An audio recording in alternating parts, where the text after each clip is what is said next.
football folks doing? Last week they had Brady. This week they got Pitt. We're literally doing it differently from everybody else. As a matter of fact, moving forward from this point on, I will not make reference to PFF. Do you not understand that they are that way because you're Joe Flacco? You just like to discredit things that people deserve credit for. That you can't possibly be expected to defend that. Talk about the game, Sam. So, who cares about what people think about us? Yeah, I like football season and all the things that go with it.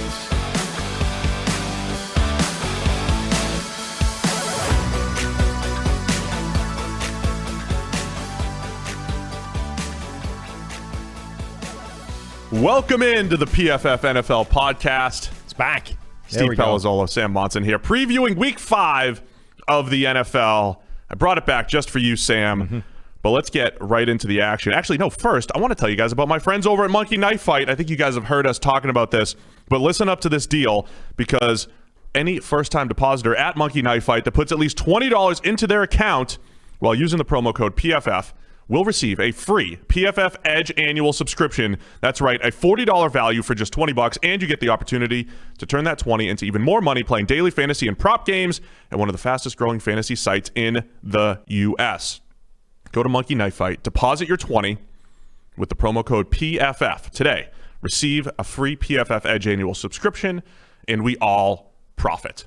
$40 Edge annual for just $20. This is a no-brainer. All right, Sam, let's get into the games here. I'm all about everybody profiting.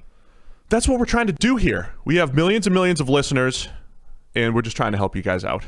We're a team. We're a family. We quickly tease what's coming up later in this show. Monster show. Huge. It is actually a monster show. A good friend, Andrew Siciliano. Yes. That is the guy that you've been teasing that's going to be on the show. So we're slipping dangerously into some like double entendre territory there. That was a risky one. And I noticed multiple times during the Siciliano interview that I kept dropping one that was just unfortunate, and I couldn't stop saying it. It just, my brain realized the second it came out of my mouth that it was a questionable line of words, but couldn't stop repeating it when I was trying to articulate that point. So I'm just saying, between this and what's coming up later, we've strayed into some questionable wordplay. Well, stick around for that. Figure out what Sam was talking about. The Andrew interview was fantastic. We talk about his rivalry with Scott Hanson, the true #1 RedZone channel between the DirecTV version and the cable version. We talk a little inside TV. It's a lot of fun. And I think Andrew might actually give us a shout out on RedZone channel. Yeah, so we need your help to come up with things that we can give him to say on the RedZone channel that are PFF podcast specific. Listen to the interview. It's going to be awesome. And then Sam has presented a contract for me on the table here. The official Josh Allen apology form, which I signed yesterday, and you have been presented with here. It's dated, and it's from you. It's your name. PFF Sharpie. Your name is stamped on it, so you just need to fill it in when we get to the Bills game later. Okay, when we get to the Bills game, I will take a look at the Josh Allen apology form, and we'll go from there. All the way at the end of the show, just to convince you to stay on, there is the best audio montage we've had so far because it features the line Thursday Night Slop.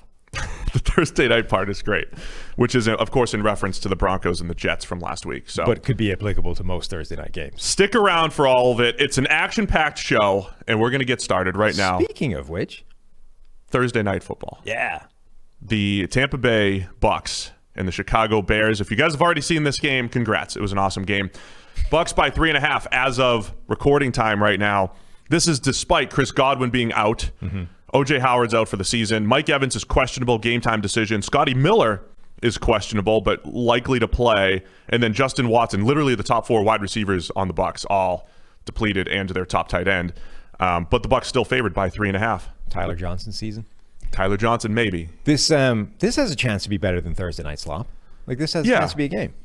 I think it depends. You know, this is Nick Foles, Tom Brady 2. This is the rematch of the Super Bowl, right? I'm pretty sure they haven't faced off in what sum of money would you bet on Nick Foles not repeating that level of performance? I was doing some Foles research this week, and he had a 93 grade in the NFC Championship and a 92 in the Super Bowl. Since 2014, Nick Foles does not have one PFF grade in the 80s, and he has 3 in the 90s. This is one of those like this is one of those bets, where you see like live betting some crazy like billionaire who just needs to like feel anything, just needs to register some emotion or sense that life is still existing, puts down like $5 million to win, $5 million and 7,000, based off the ridiculous probability that a team executes a comeback midway through the fourth quarter. Like, that's what this bet is. The idea that Foles could repeat what he did in the Super Bowl against Tom Brady, there's no chance of that happening. The interesting thing about this, though, is the pieces that he has in Chicago with Allen Robinson, with Darnell Mooney, the rookie speedster out of Tulane, and with Anthony Miller, an aggressive Foles makes this an interesting team. So I hope it was a great game. I'm predicting Tampa Bay. I like Tampa Bay to win. Yep. I think Brady has done a good job spreading the ball around, despite a lot of turnover. I think we're going to figure out more about Gronk and Cameron Brate if they can replace O.J. Howard. Brate, I think, is fine, but Gronk, I mentioned a few weeks ago, he feels like he could play when he wants to. I just don't know if he can handle the every week workload. So. This is also a great one to watch in the trenches. Khalil Mack going up against Tristan Wirfs, who's had a tough run of it in terms of guys going up against him.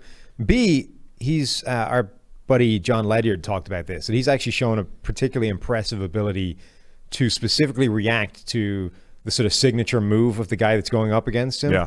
And Khalil Mack brings the next unique, skill set and pass rushing move that he's going to have to contend with. It'll be interesting to see if he can do that. So that's our Thursday night game. Bucks and the Bears. Also seeing 43-year-old Tom Brady have to go on the road 3 days later. With the old guys, it's always about the recovery time. So something to keep an eye on. TB12 method put to the test here. All right, let's get to Sunday's action and some of the biggest games of the week, starting with Las Vegas. The Raiders, Sam, not the odds makers. No. Yes. The Las Vegas Raiders at the Kansas City Chiefs. We've got Henry Ruggs back at practice. The Chiefs favored by 13. They have pretty much dominated the Raiders during the Mahomes era.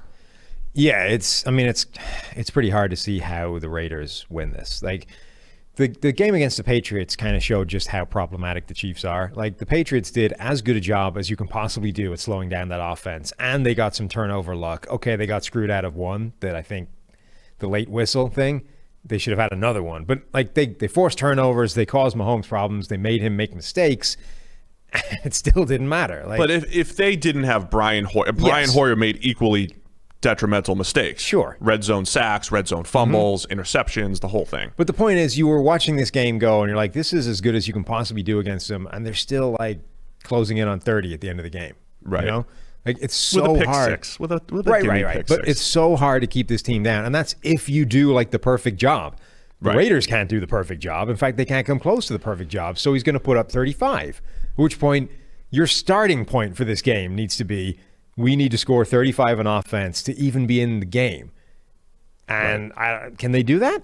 It doesn't seem that likely. Now, this always comes back to your strategy.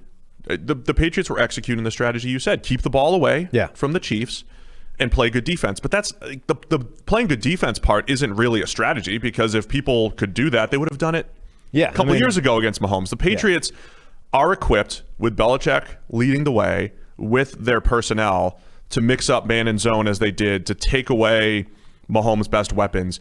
They did a really nice job of keeping him in the pocket, right? And not giving up those big plays outside of structure. There's so many things that you have to do right against Mahomes. And all that said, in my weekly QB piece, Mahomes was the guy that played way worse than his stats, because he had those 2 tap passes for touchdowns, 3 total turnover-worthy plays that didn't result in turnovers. He ended up with a 44 grade. Which is by far the worst game of his career. Yes. And he's had multiple games under 70 against the Patriots now, but still put up a passer rating up at like 105 during that time, which again shows a little bit of the entire supporting cast of the Kansas City Chiefs offense. Even if Mahomes isn't great, they have enough weapons to still put points on the board. Which is basically the original point, right? It almost doesn't matter how good a job you do against this offense. It's too good. Whether you might be able to force Mahomes into a rare, almost unique bad game, and even if you do, it doesn't matter, because they're still beating you with those tap passes and the motion and everything else. And as I say, the Raiders just can't do what the Patriots did. So they have to hang with Kansas City in a shootout, which means Derek Carr needs to start taking early and often shots to Henry Ruggs, because that's probably the only way you're winning. And the Chiefs are actually pretty good at preventing those deep passes. So, God, I mean, it's a 13-point line, and it doesn't feel wrong. See, this is what I'm always curious about. When teams have a good running attack, when they feel like they have a good running back or a rushing quarterback, they do tend to lean to what you're saying, right? We're going to slow it down. And the Patriots were going last play on the play clock. They did a lot of what we said last week, just without Cam Newton at quarterback. I believe that was the strategy, right? Like we're going to save 1 or 2 possessions per game, maybe, with the Chiefs. I'm always curious if a team like the Raiders are going to come in and say, hey, we drafted Henry Ruggs with a purpose, which was to compete with the Chiefs in their explosive passing attack, or if they're like, wait, we're not ready yet. We can't compete. We're going to slow it down. It's a Josh Jacobs game. You know, he's the guy. As long as we're getting 4 a pop and we just keep grinding it, we'll slow it down and protect our defense. I want to see what that looks like, but I do think this is one of those games where I want to see aggressive Derek Carr. I want to see him and Darren Waller, and if Ruggs is back out there attacking down the field and trying to win through the pass game against the Chiefs, because you have to put points on the board. But I think you said it there, that like this was what Ruggs was brought in to do. It's the game plan that they haven't had before that they want to execute, right? So if you go out in this game and you still see relatively conservative Derek Carr and they just get blown out by a double-digit point margin, like then you have to start questioning, is he the guy for the future? Because like this is institutionally, the team, the franchise, they understand that this is what needs to change, right? Derek Carr needs to be able to be aggressive. He needs to be able to attack with Henry Ruggs, because you have to beat the Chiefs in your own division.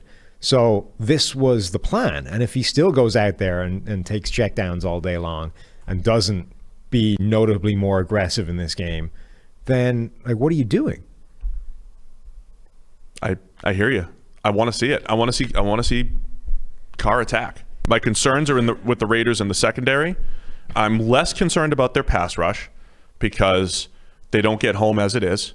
So they might as well just stay in their rush lanes and not let Mahomes escape. I do think there's an element of make him beat you from the pocket, because you at least know where he is and you know where the receivers are. The receivers are so good at playing the scramble game with Mahomes. I think there's an element of compress the pocket and, hope you can hold up off, in coverage. You have to do some disguising. You have to just take him off his first read. Again, it's not that he can't do any of this stuff. Mahomes is awesome, but you just want to make it a little bit lower percentage for him. So, yeah, I definitely have concerns about the back seven for the Raiders. I'm taking the Chiefs. Do you think they cover the 2 touchdowns here? Almost 2 touchdowns. I mean, I just talked myself into it, yeah. You did? Yeah. Yeah, I would probably lean that way too. There's also this, as soon as we doubted, what did I do to this sheet here? We doubted the Chiefs after they looked, just okay for 2 weeks, and then they just went to town on the Ravens. It's probably time that people might be like, hey, the Chiefs look a little susceptible after that Patriots game, and then they just come back and hang 45 or something. Yeah, I don't think this is the game where they have problems. The next one might be where they had that 3 games in 11 days thing, and the third one is against Buffalo after an extensive bye for the Bills, or an extensive break. That's the one they might have problems with. This one, doesn't seem likely. All right, we're both taking the Chiefs here. Let's go to the Indianapolis Colts at the Cleveland Browns. 3-1 versus 3-1. I don't know if that's necessarily a surprise, but I think the way the teams have gotten here is fascinating, right? The Cleveland is starting to round into form offensively. We've talked about Baker Mayfield maybe being a passenger along the way, not the conductor on this offense. And the Indianapolis Colts, our highest rated defense, and a team that, for whatever it's worth, when you're trying to predict defense going forward, the Colts have played extremely well on that side of the ball this year, flying to the football, making plays, making life difficult for opposing offenses. Yeah, so the Browns season is kind of fascinating, right? You've got this week 1 disaster that I think was probably inevitable given the things they were changing in the offseason and the fact that there was no offseason. Then you have this sequence of, I think, progressively stiffer tests. You have the Bengals, which is about as easy as it could get, and consequently they look great. The next game, it's like, okay, Washington can at least bring some pressure and cause you problems in the pocket, and let's see how that works. Easily dealt with that. Then you have Dallas. Now, Dallas's defense is garbage, but the Cowboys can hang points on you. So they can at least force you to keep scoring and to be impressive on offense and to get it done. Now you get the next test because you're facing an actual good defense, like a legitimate D that can pressure you, that can cover on the back end. Now your offense has to show that it's not just functional against bad competition, but that it actually works, period. And it's a great opportunity for Baker Mayfield, even if he has been a relative passenger, to show that he can still be at that level against a better defense. So I'm genuinely fascinated to see if this Browns offense can stay legit against a good defense like Indianapolis. That's the thing that I'm most interested in. Yeah, Indianapolis's defense near the top in pretty much everything from a ranking standpoint.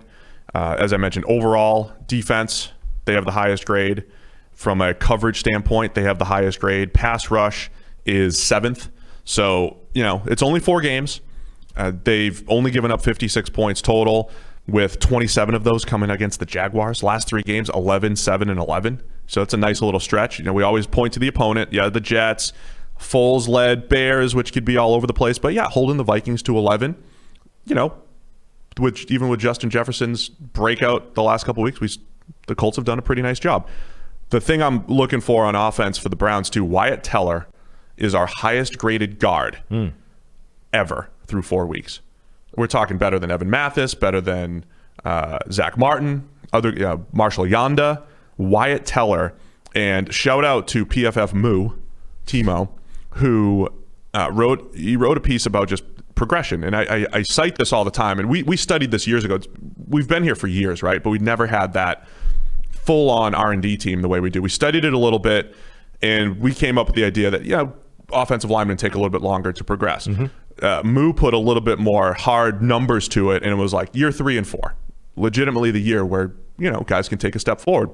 We're actually seeing this across the league. Austin Corbett with the Rams, and Wyatt Teller now in year 3, the highest graded guard right now, absolutely mauling Cowboys interior defensive linemen last week. So I just think it's great. We'll talk more about that concept, I think, in the offseason as we do team building stuff. But I just love it. Like, if you have a chance to steal a third-year guard who struggled elsewhere, like Wyatt Teller did with the Bills, and you bring him in. I know I'm just talking about a guard here, but it's just an awesome piece of the team building strategy. Plus, credit Bill Callahan, the offensive line coach, who's had a lot of success with those types of players. Well, also this just the guard thing. I mean, Nick Chubb goes down and there's 0 drop off, right? Yes. Now Kareem Hunt, I think, is also a legitimate top 5, top 10 running back talent, but they also had 2 other guys carrying the ball who continued to have 5 yards per carry. Like, if you have a guard who is burying defensive tackles into the turf or just eradicating them from their gap, it doesn't matter who the running back is, because that's the thing that's going to generate the rushing success. So this idea of, it's just a guard, guards aren't valuable. Guards might genuinely have a significantly bigger impact than a top running back, because they can open up those holes if they're playing at that kind of level. Especially in a run-heavy attack. So keep an eye, if you're going to be watching the trenches there, DeForest Buckner, highest-graded defender for the Colts.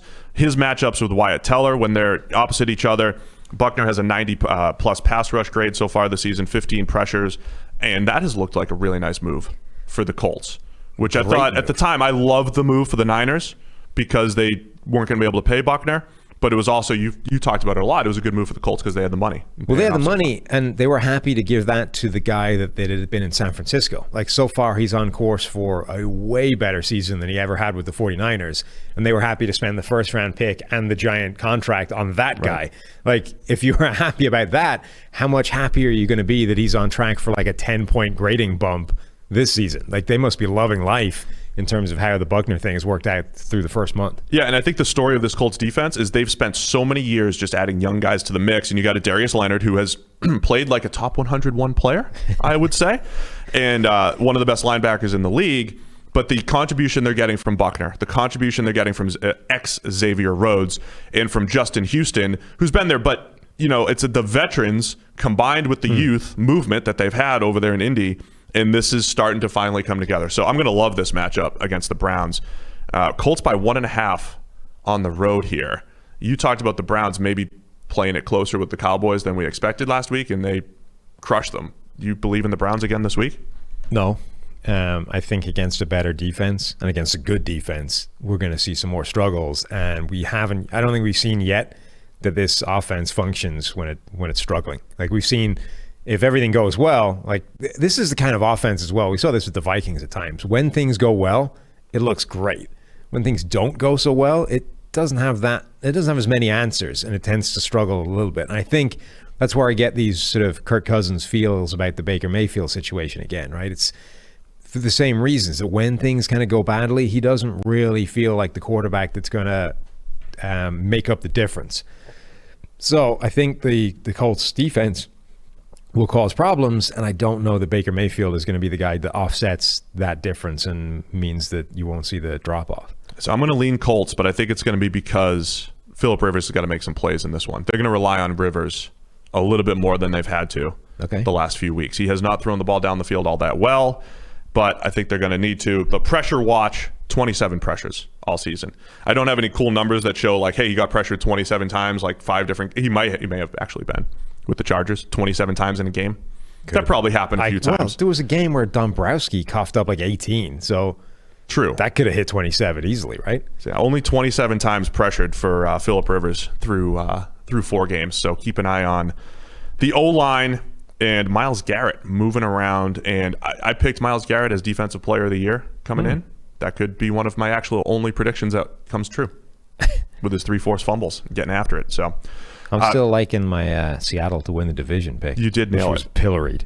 That was your bold right. pick. I mean, I didn't necessarily believe it, but I thought it had a chance to happen. And even the chance to happen was ridiculed. Niners regression. That was an obvious one. So we're both taking the Colts here too? Yeah. I'm almost talking myself into the Browns. I'm almost doing it. We'll stick with the Colts here. Let's go one more high-end game to discuss here. This is the one you chose, huh? Just kidding. Los Angeles Chargers at the New Orleans Saints. Anytime you would like to create the document, knock yourself out. I appreciate the work you put in here. Chargers Saints might be moved because of the weather. The Dombrowski game did, in fact, cause 29 pressures on Phillip Rivers. 29 So Phillip Rivers, who's been pressured 27 times this year, has had games where he was pressured 29 times in his career. Yes. I'm sure every quarterback has at least one of those. Actually, that's not even the Dombrowski game. I missed the year. That's just another random game where he was pressured 29 times. All right, don't look at it any further. Let's discuss the Saints and the Chargers. Justin Herbert, Drew Brees. If they do move it, it would be in Indianapolis. So they get to, as I tweeted out, get to protect Brees in a dome. Keep him in a dome on prime time. But Brees looked much better last week. Herbert, I still, last year when Daniel Jones was breaking out and impressing everyone, I took the very calm approach to not apologize. There was no Daniel Jones apology form last year, even though I'm sure the Giants' official Twitter account was asking for one, though, like throw one of preseason. Well, listen, Dan Orlovsky did apologize during the preseason for Daniel Jones, for his assessment of Daniel Jones. And Jones is playing fine this year. But last year, I'm watching him, and Jones had some high-end games. He had some bad stuff. He's fumbling left and right, but he's making some great throws. I'm like, all right, read my scouting report. This is it, right? Like, he does NFL stuff. He does bad stuff. He's Nick Foles-ish. I would say Herbert, to this point, go read my scouting report. Go read my draft preview on Herbert. I said he's got field-flipping arm strength, Sam. And in the right system where he's attacking down the field, he can have some success. But he still misses too many throws. Have you not been more impressed, though, with Justin Herbert so far than with Daniel Jones? Yeah, I would say I've been, but I also came from I came with a higher standard there too. I said I would take Herbert back into I've put Herbert back into the first round in my head as a guy that I would, want to bring in and develop, but not necessarily tie my franchise to. I said the same thing about Josh Allen. Late first, more of an early than an early first. So I had higher expectations for Herbert than I had for Daniel Jones. All right, fair enough. I mean, the point I think is that, look, Herbert has done a lot of good stuff, but every game so far there's been at least one horrendous decision, and they've actually cost them the games. Like 2 of those games, they basically lost off the strength of the hideous decision that he made to throw the interception, but that's like the only thing that's holding him back from being like really good right now, which is impressive. Like, I know it's always difficult to to place these sort of volatile, capable of good and bad, often at the same time, quarterbacks. But I think overall, he's been more impressive and more consistently impressive than I was expecting him to be. But it's like every game, there's been one of those. If we could just get just that one play out of his game, each performance, he's like immediately like a top 10 quarterback. Whoa. Top 10? I mean, seriously, if you take out, if you take away a couple the of one bad hideous decisions. interception every week. So what I was most impressed about last week, we talk a lot about supporting cast here and all that stuff. He was throwing to not great names and throwing field flipping Stop using bombs. But I mentioned on the Monday pod, the zero blitz, right? You don't have a safety. Yeah. You recognize it. You hang in there. You're probably going to get hit, or you get guys in your face, and he puts it right on his receiver. Creating those chunk plays has been great. We've also talked about, it's kind of like Joe Burrow a little bit. It's a situation where the O-line's not great. You're probably going to get hit more than you'd like, but the guys you're throwing to are pretty good. And they're even better, in Los Angeles with Hunter Henry, with Keenan Allen, and when they're completely healthy, those guys are better. But again, he's thrown to some backup receivers and did a really nice job. So yeah, I've been impressed with Herbert. I want to see him handle some of the easy stuff right now. He still misses a couple extra throws than he should, and to your point, the disastrous decisions in there. Back-to-back games of young rookie quarterback facing geriatric opposition. There was like 21 years or something between him and Tom Brady last week. Like it's whatever that is, -1 or 2 this year. They were showing both of them through the years. Yeah. And it was like Brady holding up a Super Bowl trophy and Herbert like the 3-year-old in a pumpkin patch. Like the gap between the two of them is old enough to drink. Yeah, it really is. It's great. And like Breeze isn't quite that, but he's getting there. Right. The interest, and it's another chance for Breeze to show that, look, that wasn't a fluke against Detroit. I can actually still be a viable quarterback, which we need. Otherwise, I think this team isn't going to the Super Bowl. And again, it's a step up, right? It's a very different defense, but it's a much better defense as well. So can Breeze actually show that was a bounce back and that he's on track again? Or does he go back to being old man Breeze from the first couple of games that was bad? Yeah, and watching Breeze last week, I think you just see he's got it's just a smaller margin for error, right? He needs, and he's already got great anticipation. I don't think I've ever seen a quarterback's mind move through a play as quickly as Breeze. His eyes are just incredible. Now he might have to do that just a tick quicker to offset the arm and the velocity. Do you think that becomes a bigger problem against a zone-heavy defense than it is a man-heavy one? Maybe because I'd say so. Because just all the windows are just a little bit tighter. Breeze has never had a cannon for an arm, but he could throw the ball up the seam. Why could he do that? Because his timing was impeccable. His accuracy has been great, but also he can manipulate and move with his eyes and all that stuff. If that is off just a little bit, then the whole thing's... that was Peyton trying to throw the seam that you always reference back in 2012, right? He's like, I'm throwing a seam, and it gets picked off 3 times. It's like, whoa, I can't do that anymore. Yeah, I don't know if it's the timing. It's that, like, if your arm deteriorates to the point where it just takes longer to get there, the guy watching you throw, like the defensive back with his eyes on the quarterback, he's always seeing you where you're going to go with the ball, and he has a chance to jump that play.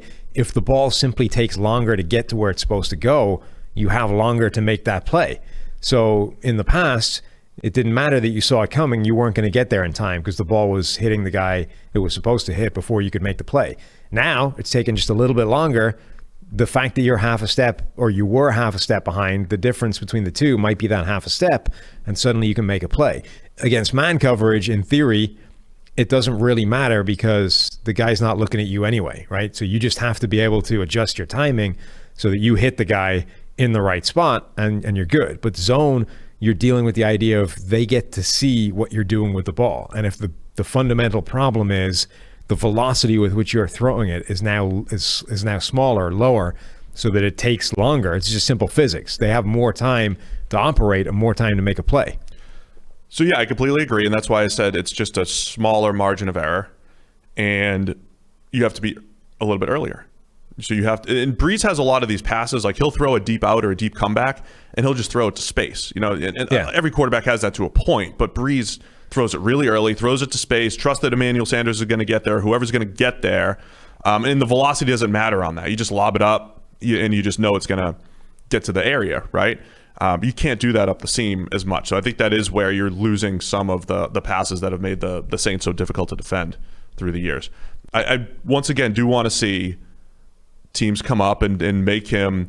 I think you just want to make him like he had 4 big time throws the other day, including tight red zone. You want to force Breeze to make 4 or 5 big time throws per week. Even if he hits them, tip your cap, like, good job. But you want to take away the yak centric offense that they had over the first 3 weeks and just make the throws a little bit tighter window. So Chargers cover 3 scheme, they love it. But I think Breeze and Brady types, when they know what they're getting, they know how to exploit that. So it's generally a good matchup for those veteran quarterbacks, I think. Yeah, it's completely different to the Detroit scheme, but it's the same idea that what you're going to get against them. It's just a different set of things you have to defeat. But I'm interested to see if this one actually attacks Breeze better than Detroit's man heavy thing did. What do you like, or who do you like in this one? New Orleans by 8, by the way. Yeah, I do like the Saints. 8 is a little rich, but I mean, when you have Herbert at quarterback, it's easy to see why, because one of those bad interceptions could swing 8 points. You know what I mean? See, I would work it the other way. I'm going to take the Chargers to cover here. I think they're going to hang in, and Herbert's big time throws lead to 50-yard touchdowns. Is the thing, right? True. And he's got. I'm not going to say it. He has an arm that could complete. That could couple throws, and you got 14 points on the board, and keep the Chargers in it. Flip the field. Yeah. Right. It's just something wrong with that. Give me the Chargers to cover here. All right. Give me a quick break to tell you about our friends over at Pristine Auction. The whole PFF podcast brought to you by pristineauction.com. Check out their daily auctions with $1 starting bids on over 8,000 football items up for auction. This is right up your alley. You love historical football stuff. And I've been bidding on these things. Even before these guys showed up as a potential sponsor, when we dove into the Montana Young podcast episode, the special, you can find that. Go back and listen to it. It's a America's Game kind of special audio thing we did in the off season. When we did that, I started trying to buy Joe Montana signed merch from the Pristine Auction people. I haven't won one yet, but I'm still throwing darts. Can't believe you're bidding against our listeners here. I'm not bidding against them. They don't know about it yet. We're telling them. Okay, I'm inviting them to join me in bidding on Montana stuff. Stop bidding so our folks can win. Pristine Auction guarantees authenticity on every product. Do you think they have Brunel jerseys there? I'm sure there's a Brunel jersey somewhere. It can't cost much either, so it's perfect. Yeah. I'm going to get it on the cheap. So you can use the promo code PFF for $10 off your first invoice. This is awesome. So $10 off. Use promo code PFF. And right now, we are currently giving away a signed Jerry Rice jersey. Nice. Now, for our young listeners, Jerry Rice is the best wide receiver of all time. Allegedly. Oh, man, you're one of those. Signed Jerry Rice jersey. Rate and review the podcast. All you have to do. So go to wherever you listen to your podcast, rate and review, leave some sort of contact there, and we'll be choosing a winner. Also, next. Rate it highly. If we're giving people 5 stars only. Yeah, if we're giving people the chance to win something, we should at the very least expect a 5-star review. And don't give me this 4-star stuff either. I love the podcast, but Sam talks too much, or but Sam's shirt's ugly. Come on, no 4-star stuff, because it's always it's good, but we're a 5-star podcast here. Well, particularly, again, when you're after the Jerry Rice jersey, we're a 5-star podcast. Yes. If you want to, on your own time, give us a 4-star rating, that's way more acceptable. And we would accept the feedback. Yes. Sam talks too much. If you rate and review, leave some sort of contact. We'll be giving away that Jerry Rice jersey. It's pristineauction.com, and use the promo code PFF for $10 off your first invoice. Let's get to some more of the games here. Minnesota Vikings at the Seattle Seahawks. Seahawks by 7. Russell Wilson in the past has had, we always talked about 2 games per year, 3 games per year where he's a disaster. A couple years ago, it was the Vikings game. He had one of the worst interceptions we've ever, or near interceptions. Was it? No, it was a pick. When he was falling down, he kind of shuffled it up to Eric Kendricks and everything. I mean, this was one of his bad games a couple years ago, is what I'm saying. In Seattle too, on in prime time. But can Minnesota hang with what Seattle's doing offensively? So I was on our friend Matthew Collar's podcast during the week, and we were talking about how the Vikings schedule is setting up to just be this sequence of comedy shootouts, like Minnesota, like the Cowboys. Yeah, exactly. So they they won the game, obviously, against Houston, but it's not like they fixed everything. Like, the defense is still not good. It's still got major problems in multiple pretty key areas. You've got a couple of guys playing well there, and that's helping, but you're going up against Russell Wilson, who's just dominating right now, and those receivers that are amazing. So like, the Vikings defense is not going to be able to stop Russell Wilson unless he does have one of those random bad Russell Wilson games, which basically hasn't happened for like 2.5 years now. Yeah. Now, statistically down the stretch, Wilson had some duds, but from our standpoint, he played all right. So you're probably going to expect the Seahawks to win and to put up some points, but Minnesota's offense, I think, is kind of fixed, or at least way closer to being fixed than the defense is.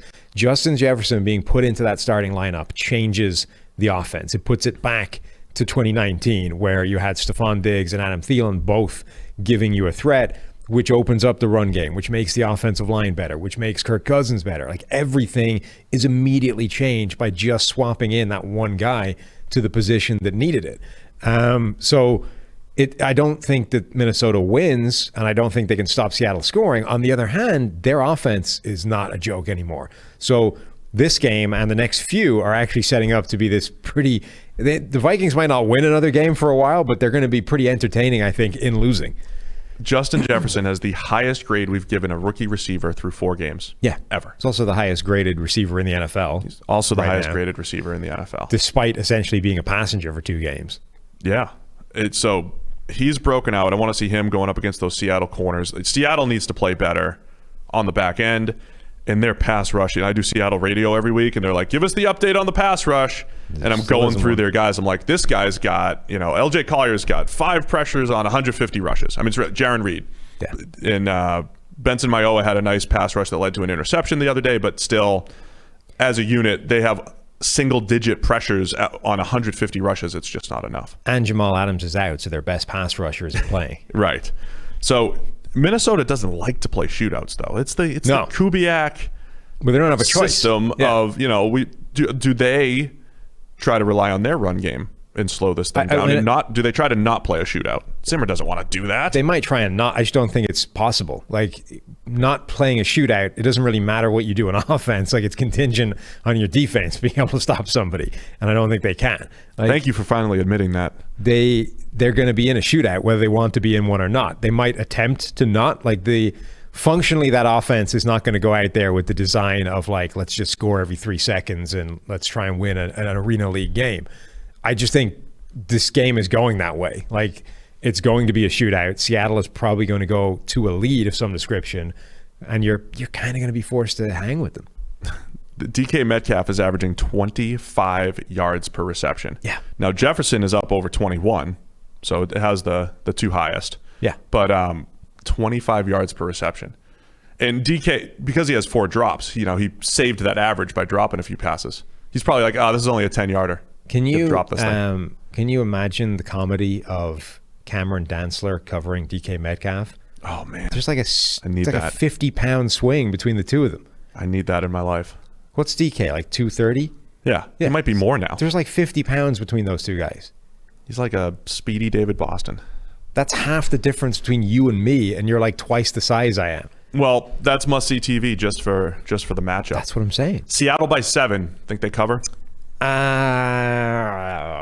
can see the Vikings covering that, but I think they lose. I'm gonna take Seattle to do. Well, no, I'm taking Minnesota to cover. Seattle to win. Seattle still doesn't know how to play normal football games. They just don't. You hear Seahawks fans talk about, like, when was the last time we watched a normal game, fellow Seahawks fans? It just doesn't happen. Like, here's this team we should crush. Just doesn't happen. Huh. It's tight into the 4th quarter. It's just rare. It'll be a good one. A shootout. Okay.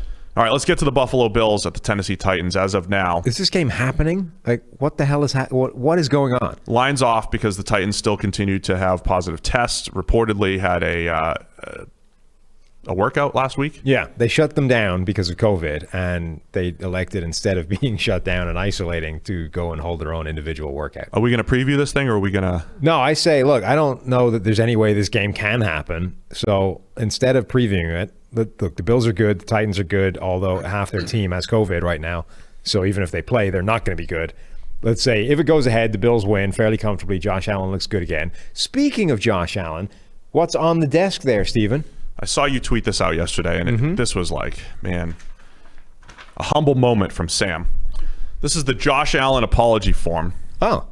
So this was made by Bills fans? Yeah, I had a lot of people tweeting this at me. Okay. Despite the volume of Bills Mafia that I've muted, by the way. So there's like, I have my mentions loaded up with people asking you to unblock them and unmute them and all that stuff. So they're coming to me now. Okay. To Josh Allen from, you wrote my name in here, PFF Steve. The date is October 8th, 2020. Reason for behavior. Yes. I don't know football. Was jealous of Josh Allen. Mercury was in retrograde. That's what I went with. Media told me he was bad. Only listened to ESPN or didn't actually watch the games. So what are you going with? What was your reason? I need a write-in vote here. No. need to write Those it. are your choices. And then there's a checkbox. I am sorry for my behavior Yep. and hereby respect Josh Allen.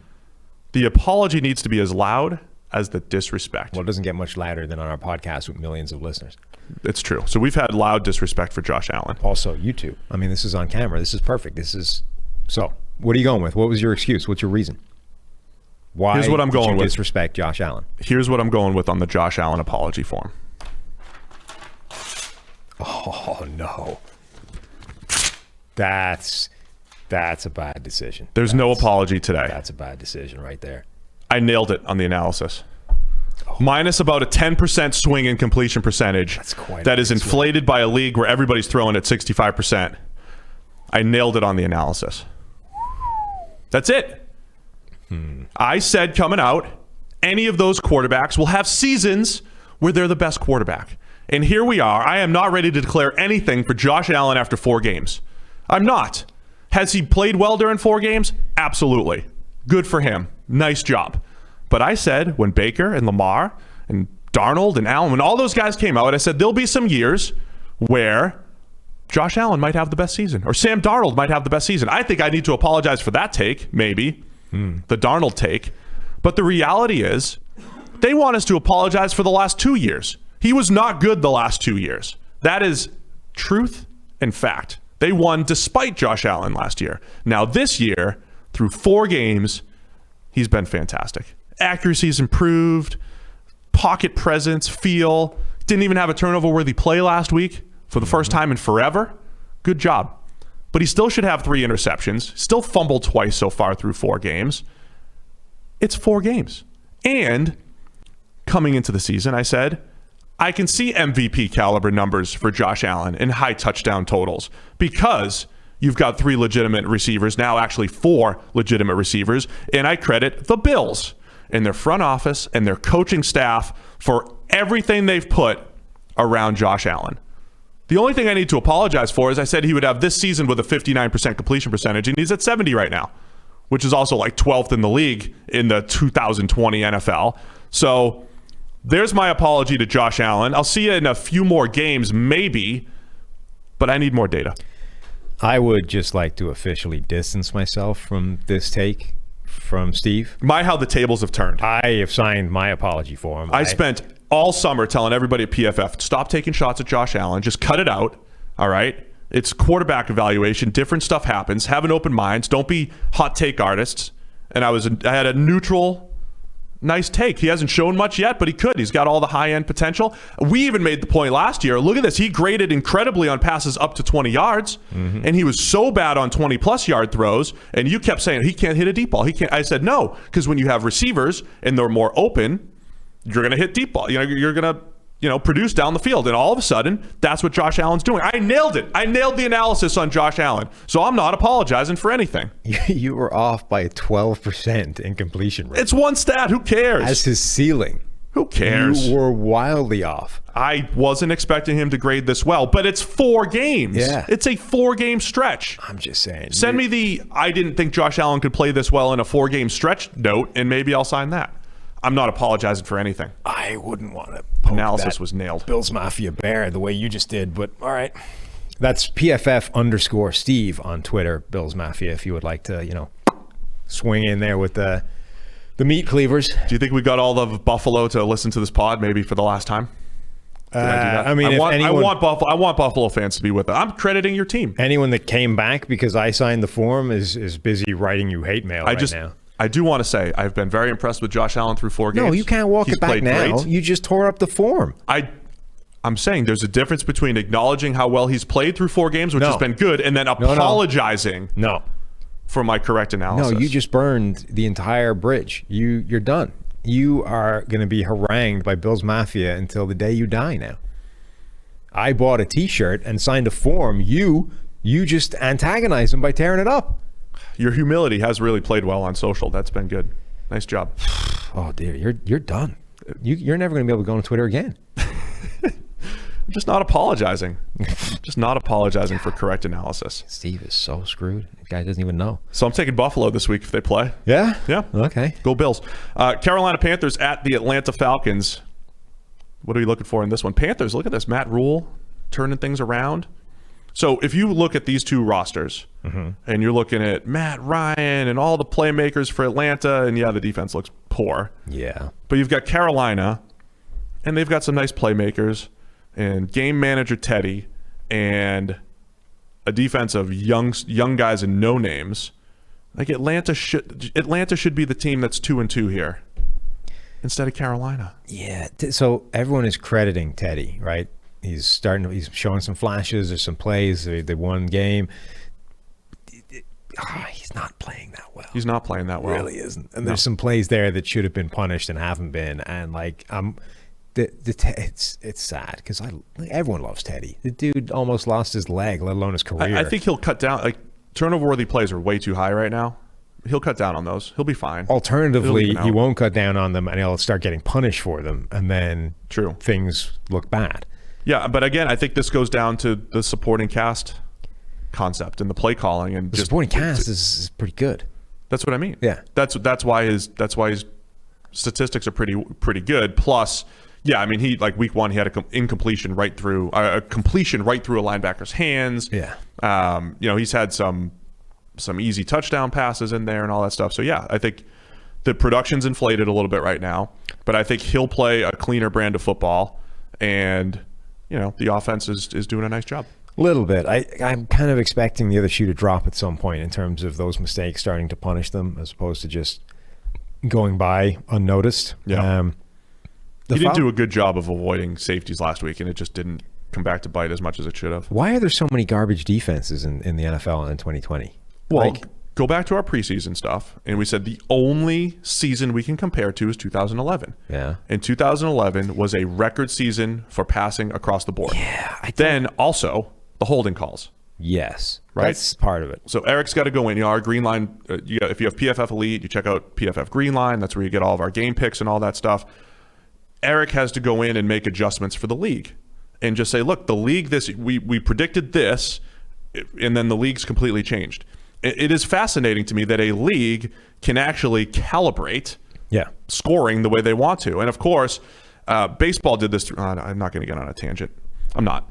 But generally, if you're worried about fan support for any reason, because of lockouts and strikes and COVIDs or whatever it is, more points, more runs, more exciting stuff is better, right? So the fact that the NFL can calibrate this a little bit, the opposite of what they did in 2018. Remember the first 3 weeks, holding left and right. It was ridiculous. They had to put a stop to it. This year, they cut back on the holding calls, right? So you just don't have those negated plays anymore, and there's more offense, and it leads to more points, and fantasy and betting and everything is happy and exciting, and you go from there. But we've had to adjust to the new calibrated league. That's definitely a part of it, right? I think that's moving the entire overall picture in the direction of offense, and a huge amount, right? Because in your head, you're like, well, it's just a few holding calls. What difference does that make? But those are like the biggest drive-killing plays you can get, right? Like the difference, you've seen those numbers in terms of pressure. Like when you get a sack on offense, it's so hard to get a first down after a sack because it just puts you back up behind the chains so much. A holding call is usually worse. Like it's 10 yards as opposed to 6 or 7 or 8. Some, sacks obviously sometimes are longer than that, but most holding calls are a bigger negative for the offense than a sack is. So it's a massive detrimental play that you suddenly have to deal with 1st and 20, and you're buried. But there's a bunch of defenses that are just horrendous, like regardless of holding calls. Like that's not the Falcons. Or a disaster on defense. The Cowboys are a disaster on defense. The Vikings are close to a disaster on defense. Like, there's so many of these atrocious groups that just can't stop anything. And I'm curious why they've all sort of managed to assemble in one offseason. I think it's the combination. You've got 2011. We saw a similar thing. There's not as much practice time. Everybody thinks the offense is going to be off. But defense is so much about spacing, positioning, communication, especially when you're playing zone defense and you bust coverages and guys get behind you and you create big gains, right? Then there's run fits. There's so many things that the defense has to do to be on point that I think we saw in 2011. They were bad. Then you add the holding stuff. Here's the other factor with holding, right? There's far more quarterbacks in the league now who like to play outside the pocket. When you leave the pocket, offensive linemen are more likely to hold, right? Because you're blocking a guy this way, the quarterback goes that way, and you don't know it. The defender's trying to run at him, and you kind of tug at him, and you pick up these cheap holdings that are almost like the fault of the quarterback who's leaving the pocket. If you cut out those holding calls as well, now you have more of those outside the pocket exciting plays that, again, that are standing, that are not getting negated by penalty. I mean, there are little things that I think are having a big effect here. So yeah, I mean, this is all a roundabout way of saying that the Atlanta defense can't stop anybody, and as much as Teddy might be pushing his luck in terms of some bad plays, they're probably going to roll against that Falcons defense. I like Matt Ryan in the dome. At this point in his career, he really does not throw the ball with great velocity. We saw some of his poor throws against Green Bay or the off-platform stuff, and I think that's just a huge factor in today's NFL as well. There's so many guys who can just create outside of structure, and the guys that are not are falling behind a little bit. And I wonder if that's where Matt Ryan is right now in his career. But I like him this week at home against Carolina. Spread's 1. You think Atlanta rolls here against the Panthers? Yeah, I don't know. Maybe it's just, this is one of those where a team has been, reasonably good for a long time. It's very hard to accept that they're done and everything needs to be blown up and burnt to the ground again. It feels like at some point Atlanta is actually due a half decent game where they don't embarrass themselves, and Carolina is not a bad team to do that against. Carolina beat the Cardinals and the Chargers, and I think because Matt Rule has just stepped in there with a not so great roster, he's already getting hyped up. Like, wait till he gets some players. But it has been impressive so far. I'll take Atlanta as well. Sam, I want to take a little break to talk about the little guy here. There's a youngster from a podcast standpoint over at PFF. Okay. Trying to spool up his own podcast. Who we got? Tresh? It's not Little Anthony. Not Tresh? It's Little Chris. Little Chris Collinsworth. Oh. The guy needs a little help. Okay. As he starts the Chris Collinsworth podcast. And it just started last week, and we're just trying to help him out here as the number one podcast at the company. We just want to use our platform to help Chris, get his footing, and maybe get a few listeners. Him and this guy Richard Sherman teaming up every single week on the Chris Collinsworth podcast. Okay. So go check it out. It is live now. Chris is teaming up with All-Pro Corner Richard Sherman every single week. Chris Collinsworth podcast is available anywhere you're listening to us right now, anywhere you're listening to podcasts. So go check it out. We're just trying to help Chris out a little bit here. God, we're so altruistic. I listened to like half of this one on the way in the way into the office this morning, and he explained so they had to wear a mask the whole way through Sunday Night Football because of California, right? And I was expecting that the second they went off camera, right, the initial intro shot is Chris and Al to the camera, and then now we go to the stadium, right? And I was expecting as soon as that happened that the audio would become mysteriously much clearer, mask straight down. He explains why that didn't happen. That's a good story, so it's worth listening to. I saw, and I didn't get to listen to it yet, but I saw some of the quotes coming out of Sherman talking about, say, the Cowboys defense and why they might be struggling. This is fascinating because you don't get to talk to players in the middle of a season like this. And not just a player, but he's like part of, the lead, whatever that committee is that the NFLPA has that negotiates with all the COVID protocols and all this kind of stuff. Like, Richard is wired in. He's got the inside scoop. So this is really great. It's Chris, it's Richard Sherman, it's fantastic football discussion. So mark your calendars. You don't want to miss the best 60 minutes of insight. They keep it to 60 for their pod. Yeah. But yeah, we just wanted to give Chris a little shout out, help him get this thing off the ground. So go check it out anywhere you listen to podcasts. It's the Chris Collinsworth podcast. That's Chris, C-R-I-S, not C-H. Still see that quite a bit. All right, let's run through the rest of the slate here, Sam. our Cincinnati Bengals at the Baltimore Ravens. Do the Bengals, 13-point underdogs, have any shot here in Baltimore? I don't know that they have a shot, but this is a really interesting game to me because we saw we've seen generally what this Ravens defense is able to do to young quarterbacks that struggle. It's bad. It gets ugly. They throw things at young quarterbacks that they're not really supposed to be able to diagnose. Like, it's difficult things. They specifically attack what you're expecting to see. So they take it to like a step beyond what you're expecting, right? It's like, here's a blitz. You have a hot route in behind the blitz. I hit this guy. But now they've specifically dialed that up and they're covering it. There's a guy shooting into that gap from somewhere weird that you're not expecting him, and you throw a pick and it looks ridiculous. Baker Mayfield struggled horrifically in week 1. Dwayne Haskins actually didn't play terribly last week, but it's a different challenge for Joe Burrow, right? He's going to be under pressure again because he's under pressure every week. Now he's under pressure in a way that the team that's pressuring him is also throwing weird things off the back end of that. So he in theory is going to be caused to hesitate a little bit, to work out what he's seeing and try and put the ball there in a way that he don't have to do against some other defenses, and that might cause some issues, whether it's taking longer to deliver the ball, whether it's putting the ball in the wrong place and just having a couple of bad decisions. I just think Burrow has been so good so far. Now it's a really interesting challenge to see how he reacts to a defense that should be really hard on a young quarterback. Yeah, Ravens have the second highest blitz percentage in the league, but they're not getting home a ton relative to last year. Yeah, it's a 13-point spread. I'm going to say this: I like the Bengals to cover, and I think it's going to be one of those games where, again, it's not like moral victories like I was talking about the Panthers, just the fact that they're competitive with the first-year coach.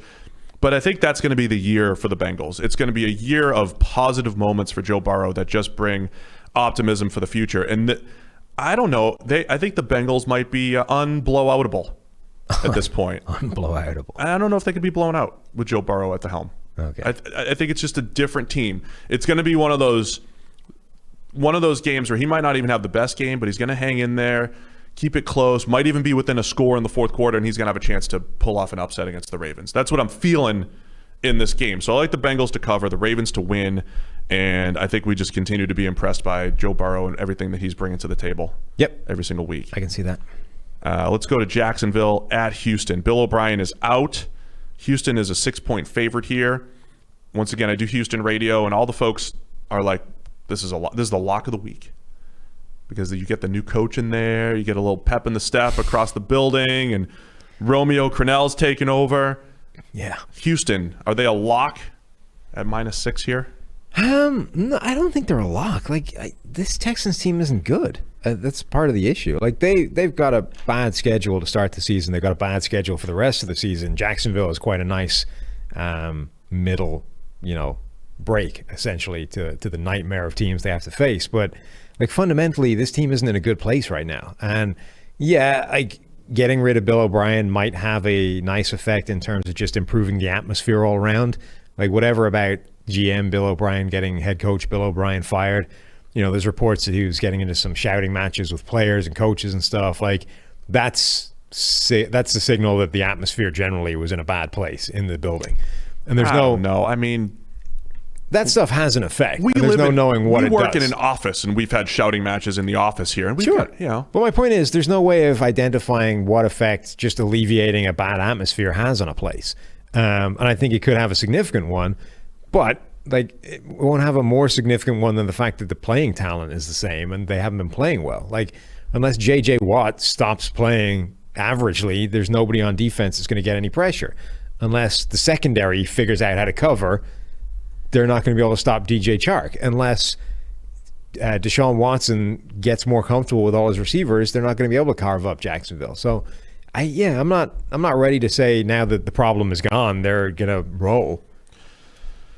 I like Houston here. I just think you just get that 1 week bump, I think, where things change a little bit. I think Houston, I'm not a fan of their roster. When I throw my name in the GM hat, I'll highlight how much they've screwed up. You're only going for GM. You're not coach.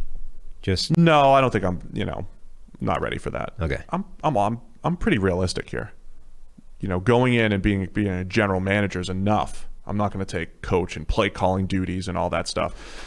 So the roster's not great. However, the linebackers have been terrible, well below their standard. Benardrick McKinney, Zach Cunningham, even, the Justin Reeds, like, they have more talent in the secondary than even they're showing. And we always keep talking about this offense where they have the pieces to have a good offense.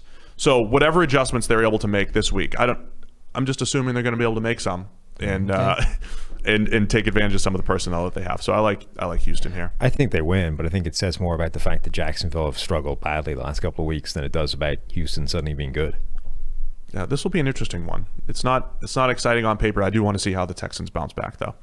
Los Angeles Rams at the Washington football team. Rams by 7 on the road here with Kyle Allen taking over for Dwayne Haskins. A lot of reports that it's a lot of off-field stuff with Dwayne Haskins, just the coaching staff not being happy with him at all. And I just want to say, we spend a lot of time talking about team building and off-season stuff and everything, and we talked about this last year. At number 2 overall, Washington had a choice between Tua, Herbert, but they could have gone quarterback, could have grabbed Tua, or they could have taken the safe pick, Chase Young. And our whole point is you cannot just buy into Dwayne Haskins just because and maybe pass up a Tua if Tua can be an excellent starting quarterback. Now, the rebuttal is going to be, well, don't worry. A year from now, they're going to have Chase Young and Trevor Lawrence or Justin Fields, and that's potentially true. But we're talking about the process here, and there was a good chance that Dwayne Haskins had like if he had a mediocre season with just Terry McLaurin to throw to, this is still it's not a good team. So, I mean, either way, I think you want to find that franchise-changing quarterback, and until you have it, you keep taking chances. So people that laughed about drafting Tua, we're 4 games into the season, and Haskins has already been benched. Yeah. So it wouldn't have been a crazy thing to happen. And I will say that the off-field stuff, if that's what it is, and an attitude or whatever the thing is that's consigning him to the bench must be really bad, because putting Kyle Allen into the starting lineup as your answer at quarterback is a terrible idea. Kyle Allen last season had a turnover-worthy play rate of like 6%. 6%. That's insane. It's absurdly high. It basically means that you're good for multiple turnover-worthy plays a game in a normal world of passing. To be fair, he had a high percentage of big-time throws as well. Both of those things tend to fluctuate a little bit more. I think in the short, Kyle Allen's not a starting quarterback in the NFL. Not in today's NFL where there's 32 of them. We talk about this every week. I think he ends up as a pretty good backup, though, because of that volatility. He's got a pretty good arm to get the ball to all levels of the field. We might see Washington's offense actually take a step forward. And then there'll be a game where he throws 4 picks and they're terrible. But I think this is an offense now with him and nobody to throw to. Terry McLaurin, though, Antonio Gibson emerging. This is like a 20-point-a-game offense maybe with Allen. At least the potential's there. Potential. Haskins also was coming off A, the best game of his season, and B, against that Baltimore defense that causes all kinds of problems for young, inexperienced quarterbacks. Like, the idea that you don't bench him after the Browns game, but you do bench him after that Baltimore game, again, is crazy to me. So I don't love the entire process surrounding this Haskins thing. I don't think they got better by putting Kyle Allen in, at which point this Washington football team season is now looking pretty ugly in terms of what is going for it. Like this year, the only thing they had going for them was, well, let's see what Haskins has. Now Haskins has been benched. Whether there's anything in him or not, you've essentially decided that he needs to be sat down, and Kyle Allen is the answer.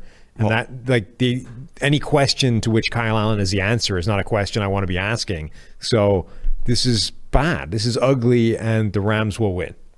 Next. Rams will win. I think they'll cover, but I think Kyle Allen's going to have a couple games where he surprises like he did last year. We're going to be sitting here debating Kyle Allen. Is he actually that good? We're going to have that a couple times. No, we're not. I just went full time. Is he? I don't know if he's that good, Jim. I don't know. Look at he had the big time throw, and let's go. Mm-hmm. Miami at the 49ers. We got Marino, Montana here this week. Dolphins and 49ers. Let's just pretend. I was trying to work out why this was only a 9-point line for the 49ers until I realized that they don't know who their quarterback is. That would be right now. If Garoppolo is the quarterback, it's probably 2 touchdowns. That being said, I honestly don't know that it matters. All the things we've been saying about Kyle Rembrandt Shanahan remain true, right? Even against the Eagles, he was scheming up all kinds of stuff, and Mullins just had the game from hell and couldn't hit any of them. that's not happening 2 weeks in a row. Like, Mullins is fundamentally not that bad. CJ Beathard isn't that bad. Jimmy Garoppolo, if by some miracle he ends up playing, is better than both of them. Like, there's no scenario by which they're worse or as bad as they were against the Eagles, at which point they're well worth all kinds of points against Miami. Interesting analysis, because you're going with, I saw some bad stuff, but I'm not expecting that bad stuff to continue. Because why would it? It hasn't before. That's fair. I mean, he couldn't hit. There's a wide open guy 15 yards away from him, and he couldn't hit it. Yeah.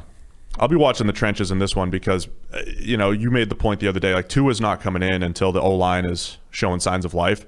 The Niners are depleted on the defensive line, or at least, they lose Nick Bosa and Solomon Thomas, but they still have talent there in Eric Armstead and Kerry Hyder and Javon Kinlaw. I want to be watching that matchup. Niners still have a decided advantage against the Dolphins O-line, and if the Dolphins can improve just a little bit there, then we finally get to see Tua, I think. Yeah, or if they just decide that, X number of losses is too many and it's time to see the rookie, regardless of how horrible the situation is. That happens. NFL teams do not like being patient and waiting for the optimal situation to put him in. So there's a chance he comes in at some point anyway. Now, the same description I made for the Bengals, does that apply to Fitz? Now, they've been blown out before. Unblowoutable? He's not unblowoutable, but boy, does he keep some games close that he shouldn't, right? He does. Years. But he's eminently blowoutable. Like, he is. Fitz could implode at any given time. He is. I just don't like predicting it. I'll take the Niners, and I'll even take them to cover. Yeah, same. The 9. Denver at New England. This game, the line's down because we don't know about Cam. We don't know about the game actually happening. Stephon Gilmore's tested positive as well. There's also a chance, because of the timing and the way things have worked out, that they could both be back by Sunday. So a lot of question marks here. I think if we do see, and Drew Lock is practicing, but probably not going to play, so a lot of questions. But if Brett Rippon's playing against this New England defense, that could get ugly. Yes.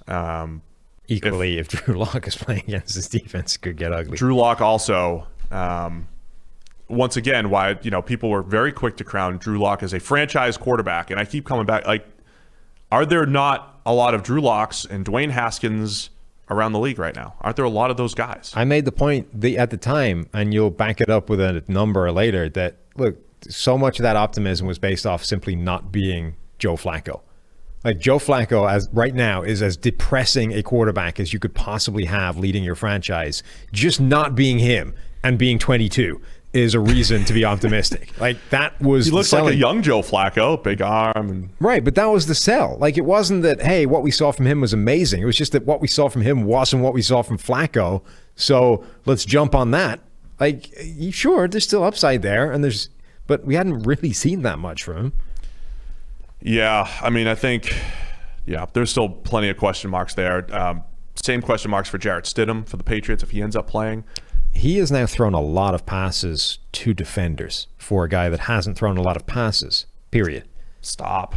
But he had, but he had a pick six that was right in Julian Edelman's hands. Like, come on. Yeah, okay, forget that one. Just saying, Stidham's had 2 legitimate interceptions, and then one where N'Keal Harry got knocked off his route where it probably should have been a jump ball. Yeah. That's it. I mean, he's only thrown like 10 passes in his career. Yeah. He did a nice little red zone. 4 of them have landed in the hands of the opposition. Oh, I get it. Okay, only 3 of them you can blame him for it all. I get it. Brian Hoyer was supposed to be the game manager, the veteran, and all that stuff, and he was making rookie-like mistakes in that game, so he gets benched. By the way, let me just clarify something. I said on Twitter, this got to be the first time a Patriots quarterback's been benched since, 1992? And then everybody mentioned the 2014 Brady game in Kansas City. That wasn't a benching.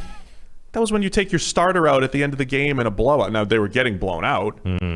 That was not a bench. Tom Brady did not get benched in 2014. So it was one of those games where it's kind of a benching, but not like one that anybody thinks of as a permanent thing. It wasn't. Like a lot of benchings. Just like being up 42-7. You're just like, I'm taking my quarterback out. It's a blowout. But like a lot of benchings, it's like, well, that guy's been benched, and oh no, now he can't be the starter anymore because you just sat him down. There are also games where like a guy is just shitting himself to such a degree that you're like, dude, somebody pull him from the game before he like breaks a hip. That was what happened to Brady in that game. It was like, he is having such a nightmare in this game that just pull him, get him out of there before something bad happens. They were just playing the long game. It's week 4. You're not getting hurt. I don't think it's wrong to say he was benched, but it was only supposed to be for like everybody on Twitter was wrong. The last few minutes of that game. Brady wasn't benched in 2014. They would just give it, taking him out at the end of the game. Anything else you're looking for in this Denver-New England game? Bringing him to the bench. Yes. Introducing him to the bench. New England, I think our feeling on the Patriots is going to change based off their schedule every week. Yeah, weekly. Right? They're beating some bad teams. They're losing to good teams. I think that's probably going to be what they are throughout the season. And that's a 9-7, 10-6 type of team that's, competing for the AFC East title. Yeah, I mean, this is one that is very contingent on the guys they're missing. I mean, obviously, no Gilmore completely changes what that defense is even capable of doing. No Cam Newton does the same thing for the offense. Who the hell knows? Without those guys, it's a hell of a lot closer than it is if they're both there. I think in almost all circumstances, you have to expect the Patriots to win this game. Right. If just because they're better coached, right? There's a better baseline to all of this. But it changes massively, like how confident you are based off who they have available to them. It is funny because I keep mentioning, hey, there's plenty of quarterbacks to go around the NFL, but there also seem like there's a lot of teams that are just overmatched, Denver being one of them. So I like New England here. The other teams that are overmatched in general are playing the last two games we're going to be talking here. The Giants are overmatched. The Jets are just overmatched across the rest of the league. Washington, who we talked about. The Giants are at Dallas. 9.5-point game for the Cowboys. The Cowboys defense, of course, is like the biggest hot button issue. They're giving up about 40 a game over the last 3 weeks. But they have the Giants and Washington and Arizona and Philadelphia in their next 4 games in some order. They're going to look better, right? The defense? It has to. Yeah. Although, yes. So in theory, they will look better. The Giants, in theory, are a good team for them to look better against. On the other hand, I'm kind of curious if Danny Dimes can actually start to deal against a defense that's garbage, as opposed to some good ones that he's run up against and had some problems. The offensive line should be able to hold up better against the fact Dallas doesn't really have a good defensive line, particularly in the run game, where they haven't been able to run the ball at all, regardless of whether they have Saquon Barkley or not, because the line has been terrible. But, Tristan Hill was getting buried into the turf by double teams from the Cleveland Browns. The New York Giants can't do that, but they might still be able to win, which gives them a running game. And if you can just get some pressure off Daniel Jones, you might actually see him start to deal a little bit and put the ball in the air. And when the ball is in the air against that Dallas secondary, that's just a worry if you're Dallas. Will he put the ball in the air? He's only 5.4% of Daniel Jones' passes have been at 20-plus yards. That is tied for last in the NFL with Drew Brees. Yeah, but a huge amount of that is that they're just getting wrecked up front. So they're trying to get the ball away and quickly. But that's what I'm saying. I'm curious to see if going up against this Dallas defense actually changes the way the Giants look on offense, because it's such a matchup swing away from what they've been dealing with before. And that makes it interesting because, they might be able to actually cause some more problems to Dallas than we're expecting. Yeah, I think Dallas's offense just continues to do what they're doing, pushing the envelope, knowing that they, trying to score a lot of points, which I know sounds simple, but they are keeping their foot on the gas and trying to play in these shootouts. So I like Dallas a lot in this game to look better. I like Dallas to look better in general over the next 4 weeks. I'm not ready to give up on them yet. So I'll take them to win and cover the 9.5. And then let's wrap it up with the Arizona Cardinals at the New York Fighting Flaccos. That's right. The Jets have Joe Flacco at quarterback this week. And I made excuses for Flacco in his last few years as starter. I said, look, if he was an aggressive quarterback until all of his playmakers were depleted. And for about 5 straight years, we saw Flacco playing like Alex Smith, despite having that big arm, Sam, that everybody always talked about. Big cannon for an arm that I think also lost a little luster the last few years. Allegedly, big arm. Flacco might set the record for most checkdowns in a game here in this one with the Jets receiving core. Yeah. That's my prediction. I mean, yeah. Zone heavy D against Arizona. I think any running back for the Jets that's playing, PPR monster in this one.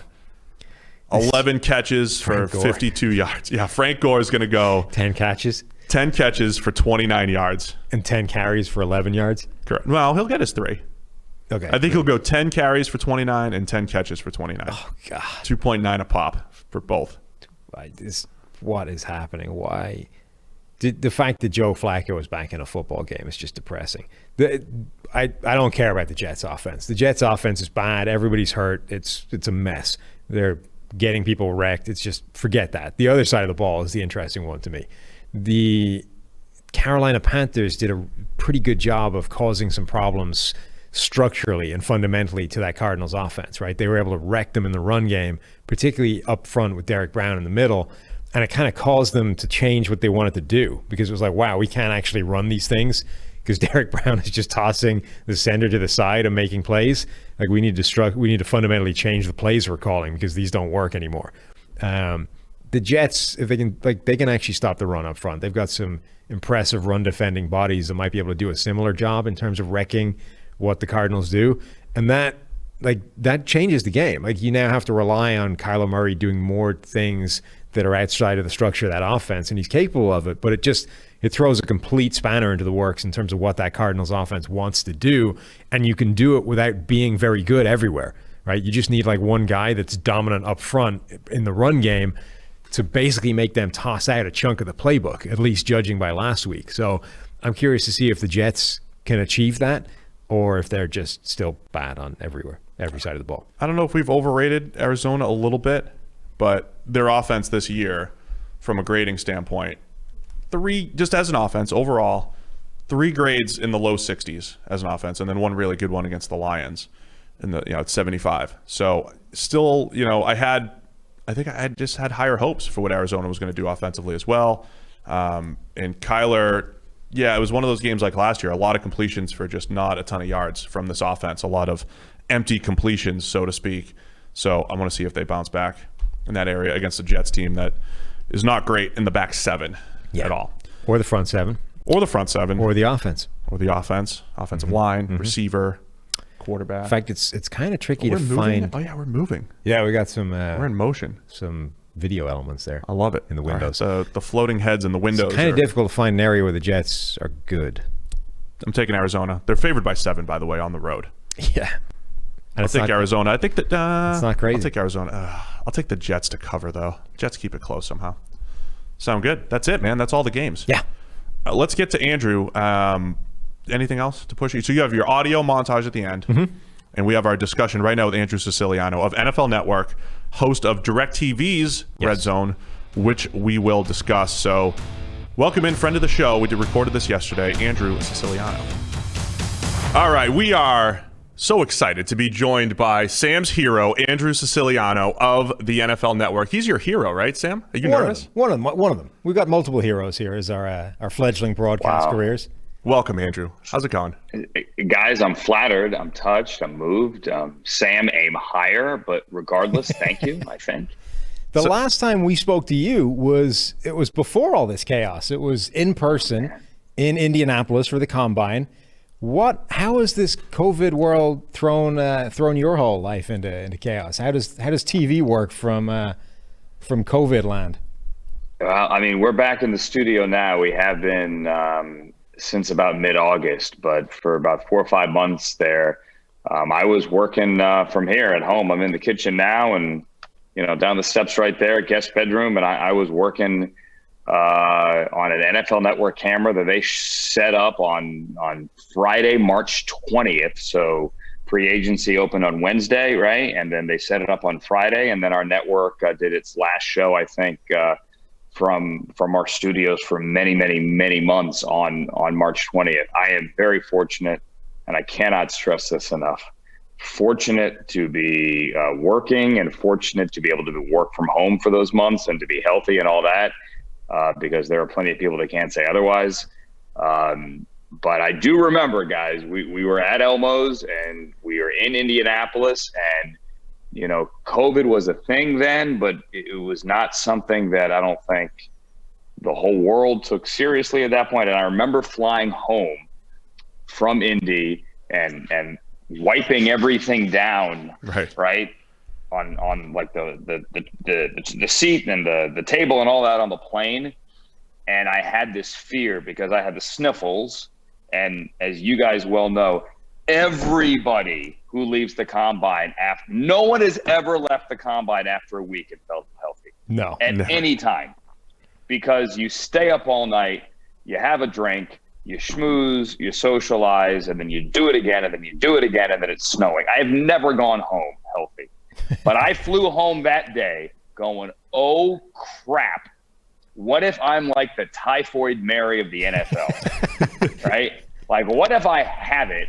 And I'm like going in my head, like, is there, like, I pretty much shook hands from someone from all 32 buildings. Yeah, with everybody this week. Right. Throw in Park Avenue and throw in films. Like, what if I had to shut down 34 buildings because I have this thing? And PFF. It's 35. And PFF. Right. The most important building of them all. Thank you. Exactly. Yeah, I mean, people were fist bumping that week, thinking that's going to help. Like, it had just started, right? Right. COVID was The a thing. Everybody was sort of aware of it, and then there was like the briefest inklings of like a nod to, you know, social distancing and hygiene. It's like, well, we'll fist bump or we'll elbow bump, but that's it. Other than that, let's just hope it isn't the thing yet. You're right. It's a fascinating week of everybody just, you know, could barely talk in the morning and all that stuff. But I thought we had a pretty good conversation because we were most intrigued, I think, by RedZone and what's happening on a Sunday and all the craziness. And if you get along with Scott Hanson, all of that, that's the most important thing. Do people realize that there's two red zones? I don't even know if people realize. I hope they do by now. It's been a while. I will take the commissioner's line, and I do actually believe this, and that is Scott and I are just happy that everyone is able to watch some version of it. And if you have DirecTV, if you have Sunday Ticket, you get me. If you have cable, you get Scott. That's pretty much the easiest way to figure it out. But Scott and I, to this day, still get tweets from people going, I can't believe you called in sick today. Like, who's this other guy? Like, I love no, it. you either switch providers or maybe you're at a friend's house, which with COVID doesn't happen as much these days. But there are definitely two. And there are times where Scott says something and they think it's me, or I say something and they think it's Scott. Or how dare you switch off that game? I didn't. It's the other one. So whatever. So that people aren't confused, why are there two? I mean, I know why there are two, I think, but sure why are there two? I mean, because Andrew gets to tell me, hey, this game's on channel 712, right? He can direct me to my DirecTV channel that I have that Scott's people don't. This story could go all day, but the shortest version is in 2005, or even maybe the fall of 2004, when DirecTV's NFL Sunday Ticket deal was going to be up soon. It was renegotiated with the league, as all these deals have done. David Hill, the Aussie, the genius, the sports television pioneer who put the blue dot on the puck and invented Fox NFL Sunday, brought the NFL to Fox and all these things. David Hill had this idea. Now, back then, Fox owned and ran DirecTV. And David Hill came up with this idea called the RedZone channel that at the time was something that they had done with another property, Sky in Italy, Sky Italia, with Serie A soccer. And brought the idea to the NFL and said, I want to do this. And the league said, that's great, let's sign off on it. Got CBS and Fox to say yes. However, the first year, CBS didn't want to do it because the deal technically didn't begin until 2006. So we started at 2005. David Hill controlled Fox and DirecTV, hired me to do it. We launched the whole thing. Anyway, so we're like 5 years into it. And DirecTV's deal came up again, as these things happen.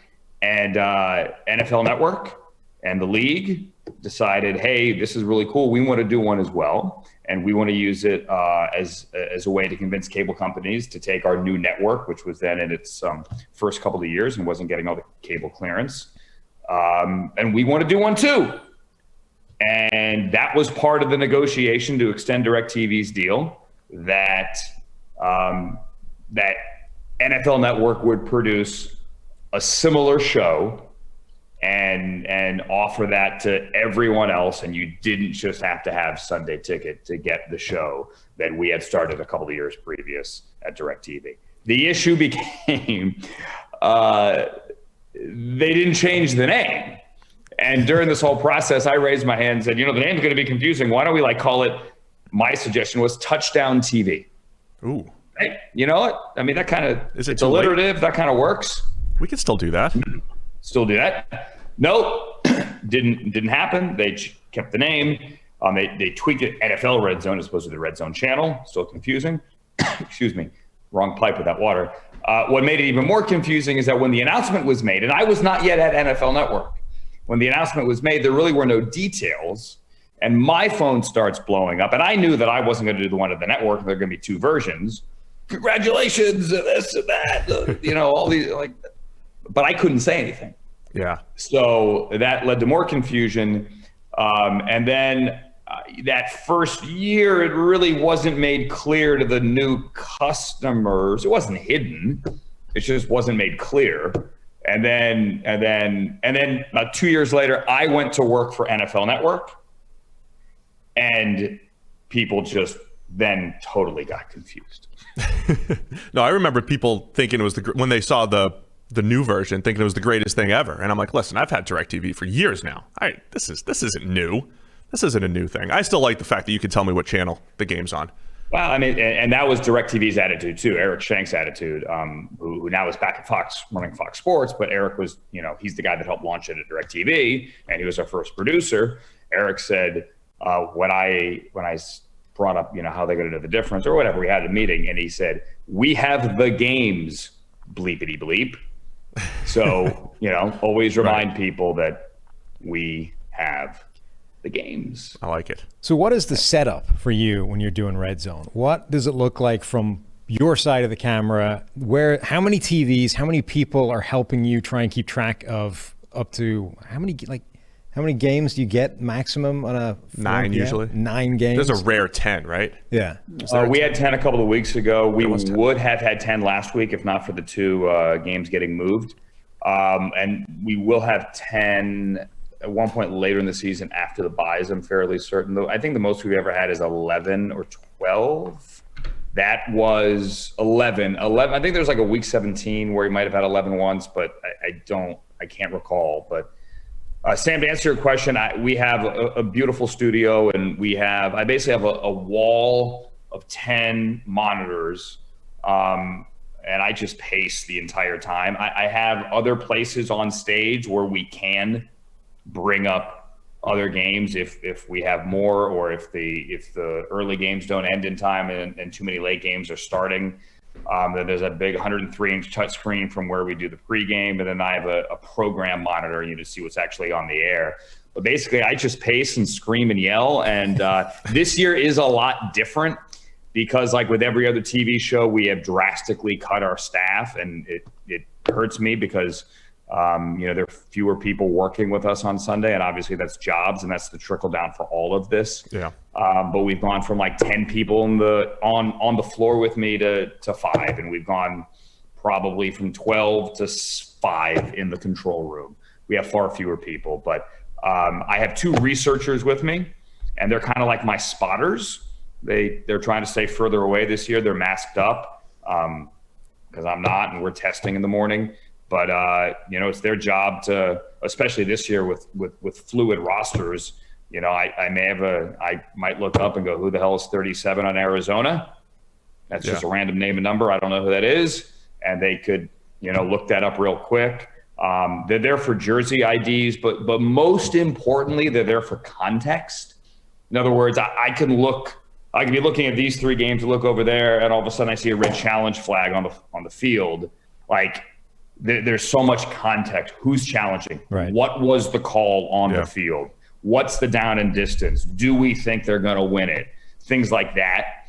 And that's where they are invaluable. Like, I could not survive without that. And then I have one guy in my ear, Bill Wagner, who's produced for many years, and pretty much only one person's allowed to talk in my ear. And Bill and I have an ongoing conversation. And then when we know that it's time to go, it's 3, 2, 1, bam, and then at that point my mic goes on, and I'm talking until I'm no longer talking, and then my mic goes away. But the easiest thing for us is that all our games are numbered. So and the monitors, like I know that's 1 through 5, that's 6 through 10, and that eases communication because take the Bengals and Jaguars last week. To Sam, it might be the Bengals game, right? To Palazzolo might be the Jaguars game, and to someone else might be Cincinnati. None of that works. That's game 2 or whatever it was in the monitor. And so it's got to be names and numbers down, and like it's got to be all of that. Like, hey, we're splitting 3 and 6. Hey, we're 3-6 split. We're going to bring an 8 later when they come out of commercial. And so everything has to be communicated that way. No pronouns. You can't say they challenged. He caught it. What does that mean? It doesn't mean anything.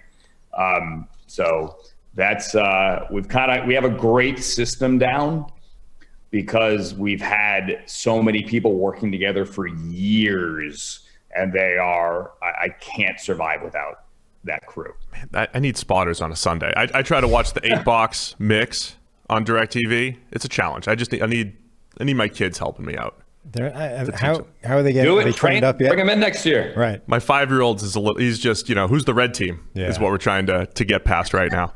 How are the spotters work? They just have like certain games that they're watching too, as far as, being able to inform you? So there's somebody on every game, but not in that room, on headset, whose job it is to like cut those highlights and to track that game. Yeah. But the guys on the floor are literally just another set of eyes for me. Gotcha. Right. And there's a lot of nonverbal. Like if my mic is open and I'm talking over 3 games, they can't say Joe Burrow just hit T. Higgins or the 15. Like they may look at me and that's game 2 and just go, like look at game 2 and look up there. And then I'll look up and I should be able to figure it out pretty quickly. But if not, they have a legal pad and they'll write like 33, meaning that T. Higgins catch was good for 33 yards. Yeah, I was always wondering how the yardage that you guys are able to cite pretty quickly. They're so amazing. We have a third guy who's sitting way off in the distance on the internal NFL stat computer. You guys know, GSIS. We call it Jesus for those. That's not sacrilegious for those who don't know that at home. But they're in the system, so to speak. So the second that's posted in the press box, they can see what that distance is. Yeah. And sometimes I have to look over there, and it's like a stock trader on the floor, like 3-3 kind of thing. We need a red zone for the red zone behind the scenes, I think. Yeah. I want to see this thing in action. I wish we could have more people in, and I wish we could show more behind the scenes. I mean, we've done some videos behind the scenes, but they always, for whatever reason, cut it to just me losing my mind, like, oh my God! Well, that's what the people want to see. Right. They show that stuff as opposed to, honestly, I know I'm sounding modest here, but how much work everyone else does to get the product on the air, because that to me is the most important thing. Yeah. Well, it's also like just the nuts and bolts and the mechanics of it is the thing that's most interesting to us. I mean, we've done, small little bits of TV here and there, and you sit there every week for 8 hours or whatever it is doing just one giant constant stream of TV. It kind of blows my mind. And one of the things that interests me is I've rarely seen you in the wild without a coffee in your hand. What is your coffee routine for a Sunday during which you are in front of a camera for an extended period of time? It's pretty intense. This is actually water, I should say. Yeah, you're good now. You're good now. So I have a coffee problem. I'm free. That's okay. I freely admit that. First step is acknowledging it. On the way to work on Sunday morning, I get a 5-shot iced Americano. 5-shot. 5-shot. And then, so the show starts at 10 local here. And as soon as the show begins, I get handed another cup of good old fashioned Keurig made office coffee. And I probably power through certainly 2 in the early games. And then I usually go to a third at the start of the late games. I usually don't have more than 1 for the late games. And honestly, that's why my focus wanes. You guys may notice sometimes I think I get sloppy a little bit in the late games. Yeah, like definitely. Last week, the Rams were on. I'm a Rams fan. I work for the Rams, so and that game was frustrating, obviously. It's like St. Louis Rams, Kurt Warner, back to, it gets really sloppy in the fours. It gets so sloppy. So I think my focus waned a little bit. If we get to a game late, sometimes I think it's in the late window because we're all just fried. But so to answer your question, probably I mean, if you think that one espresso is truly a cup of coffee, I don't always buy that math, but that's like the general thought. Yeah. That I have 7 to 8 cups a day on Sunday. Nothing wrong with that. I'm similar. You don't get I'm in a similar range. Absolutely. So. Absolutely. That's great. Do you ever watch Scott's show and do you watch film? Do you grab any tips on Scott and what he's doing? Is there competition? Is there any competition here at all? Yes, I would say I don't think. I mean, it's not like it's going to be a trident fight like an Anchorman in the alley or anything like that. But I mean, I would hope there's a little bit of competition. I can't watch Scott's show because not live. I have DirecTV. Oh, so look at you! I don't get it at home. Company man. I've caught snippets of it when like NFL Network in the summer at times has done replay shows, and I'm flipping around. I know this sounds really weird, and I really do mean this, like with all due respect. I don't want to watch. I don't know that I've said that out loud. It's not a shot at Scott. It's like I'm comfortable with what we're doing.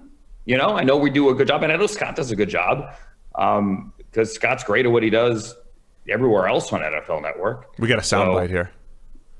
You know what I'm saying? I know Scott does a good job. And I know and the people that produce that show or the people that I work with during the week on NFL Now and my other shows on the network. That's right. So I know they're great at their jobs. So, the weird thing is with television production in Los Angeles, sports production specifically here, between Fox, DirecTV, NFL Network, and really I wouldn't include ESPN. They're later in the game here the last decade when they built LA Live. But Fox, DirecTV, and NFL Network, we all know each other. And it's all so many of the same producers and camera and PAs and like just freelance overlap people or people that work at both full time. And so, I mean, we're all kind of one big happy family. So I got a great question. Scott Hanson last week, he's been pushing the analytical numbers, saying that this coach was absolutely right to go for 2 in this scenario, and he's been essentially evangelicizing. Is that the right? Okay. The analytics. Yeah, preaching. There you go. Much better. Well done. He's been essentially preaching the analytics. What can we give Andrew to start pushing for us, for PFF? That's a good question. So again, not having watched, I don't know, but I do know that certainly during the week of the network, we have a big push for the Next Gen Stats, powered by AWS, of course. Right. And we use your PFF stuff as much as we can as well through that partnership. So I get why they would do that. We don't do as much with that. What could we push? I think we need to give you something like PFF podcast specific that we can get you to push. We need like code words. For if you guys want to give me a podcast line, yes. I'm all for now we're talking. My thing on Sunday is to just kind of, I just want to. I'm not a big fan of like win percentage if you do this or that. Right. I would rather just like admire the craziness of what's unfolding in real time. You know what I'm saying? So first off, we just need a general PFF NFL podcast mention, right? Like, hey, the guys were talking about this on the PFF NFL podcast. That'd be the first thing. Sam hates with when I tossed to London, right? So this was the other thing that came up when we were in Indy, is that you actually listen to our podcast. I haven't listened in a few weeks. Don't take it personally. Wow. Life takes over sometimes. But that's all right. Millions of other people have instead. So don't worry. Regular listener, plenty of times. We're growing in spite of you abandoning us, Andrew. Don't worry about it. The last few weeks have been a bit crazy. I am all for give me something. Give me something. I'll work it in. Perfect. We're gonna have to think about this. This is like a serious high level decision that needs to happen behind the scenes. But we'll be in touch. If you want to make it like an inside joke thing. Yes. Yeah. Absolutely. Some like Easter eggs. Guys about to mention other podcasts. Wasn't their whole thing like the witching hour? Yeah. I think Scott got on that train. This is great. So we need some Easter eggs or something that only our listeners will know. And look, full disclosure, I haven't been watching you either because, again, I've been watching the 8-box mix, and I just haven't put up the RedZone channel next to it yet. So believe me. Listen, I didn't have preseason.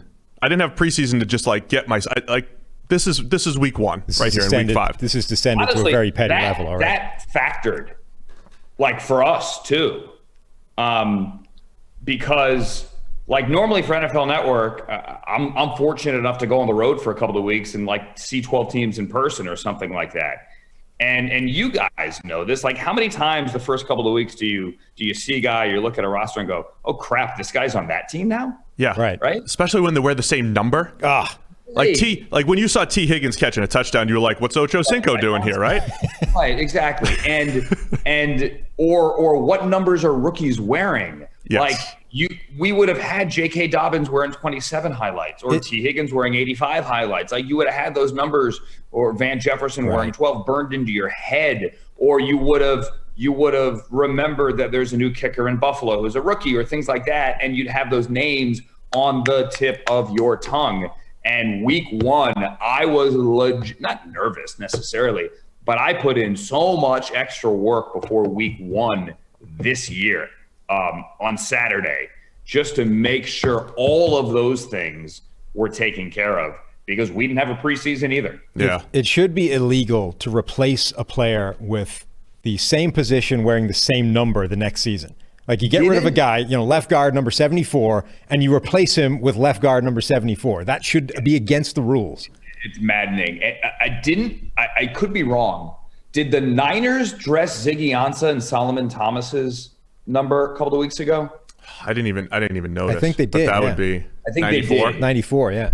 Yeah, because I think I'd seen a tweet from like Niners PR or Matt Maiocco or someone covering the Niners early in the morning mentioning that, like, Solomon had given permission, and it was like they were out of jersey numbers or something with retired numbers. And I remember I walked onto the stage. I'm like, "Hey guys, heads up! Ziggy Ansah's dressed as Solomon Thomas today."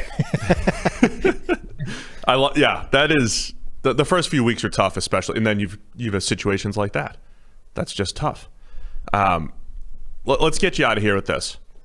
Sam and I haven't done a whole lot of TV through the years, but our first experience was with the great Paul Burmeister. We're doing live to tape, and it like boggled our mind. Sam still talks about it to this day, that he could actually talk with somebody in his ear, counting backwards with a hard out. It was just ridiculous. Let me relay it to Andrew. He'll appreciate this as a man in TV as well. It is still to this day the most impressive thing I've seen anybody do on TV. So we had all these segments, done up. The show is whatever it was, 40 minutes long. So the last segment is his wrap it up and throw it to the break or to the end, and he has that. It was a sort of flexible amount of time based on how long all the other segments took. So he finally they start going, and he's got his auto cue going that he's reading from. And then a guy comes on and is counting backwards the number of seconds that he has left. So 30, 29, 28. And while this is happening, he has to read the auto cue and adjust his pacing so that he matches the countdown in his ear.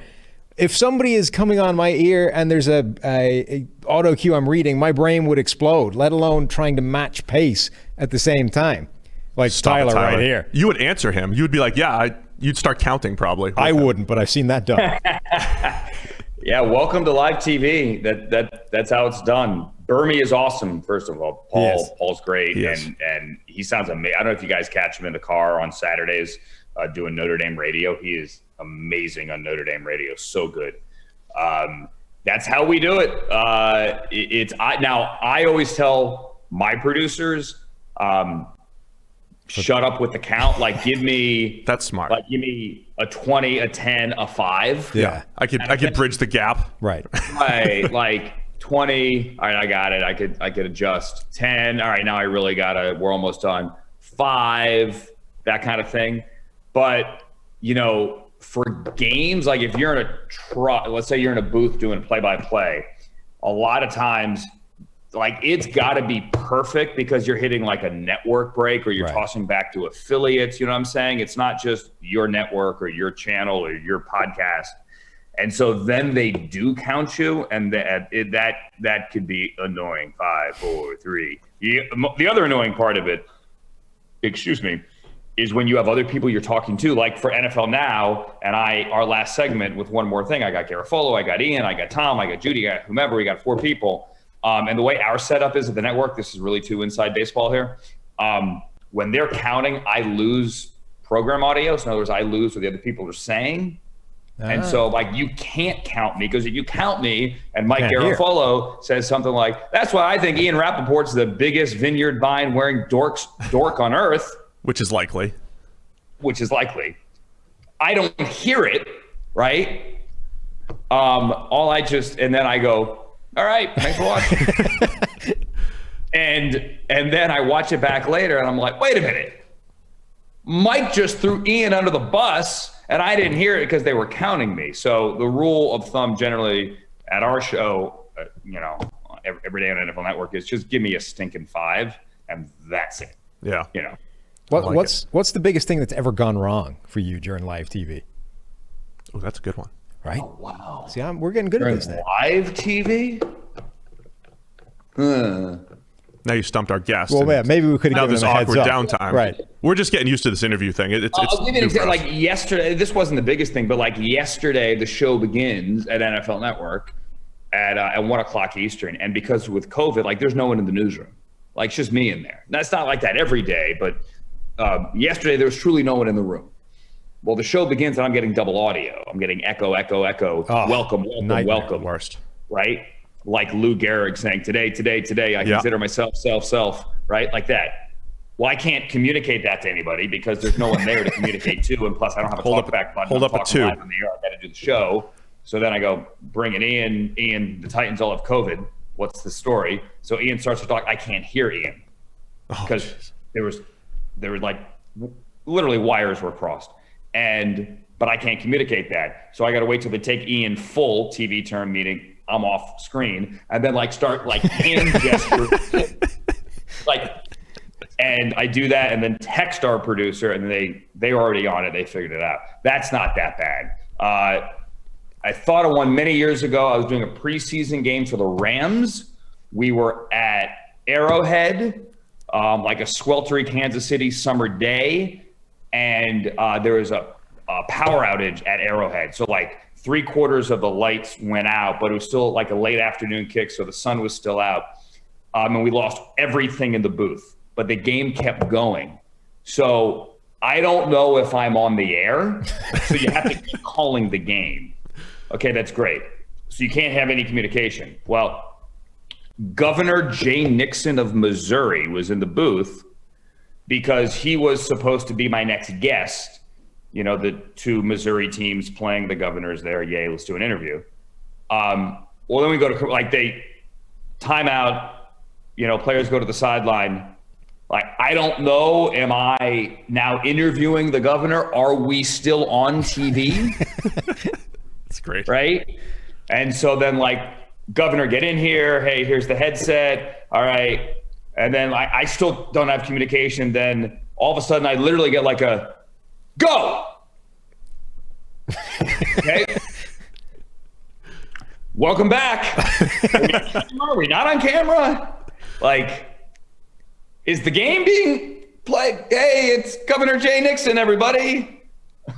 That's great. Yeah, that was a bit different. We eventually established communications. I don't think it was that bad. There has been like a massive uptick in terms of, comedy mistakes, technical glitches between COVID and people working from home and the streaming, right? ESPN Plus and all these games that go out in a streaming service that clearly they don't get the studio stuff in the halftime, right? So you get what it's clearly a slightly different feed to somebody watching on TV. So I was watching a game last week where it cuts back after halftime and the announcer goes, commentary will resume in 15. You're like, no, commentary just resumed. You're live, guys. Yeah, whether you know it or not. Well, it's funny when we do preseason rehearsal for the Red Zone, which we couldn't do this year. Obviously, there was no preseason, but like usually one day during the summer, we'll pick a night where there's 6 or 7 games on and just go in and do a really informal rehearsal. It's not on the air, but we're getting those backhaul feeds, right? And I'll look up, and a couple of years ago, I look up, and it's at halftime, but the feed we're getting from Baltimore is the booth feed, and Brian Billick is sitting there like chicken wings, and so I take out my phone and I snap a picture. Like, damn, those look good. No, it's amazing. And I'm watching the camera. You could just see him look at his phone and just go.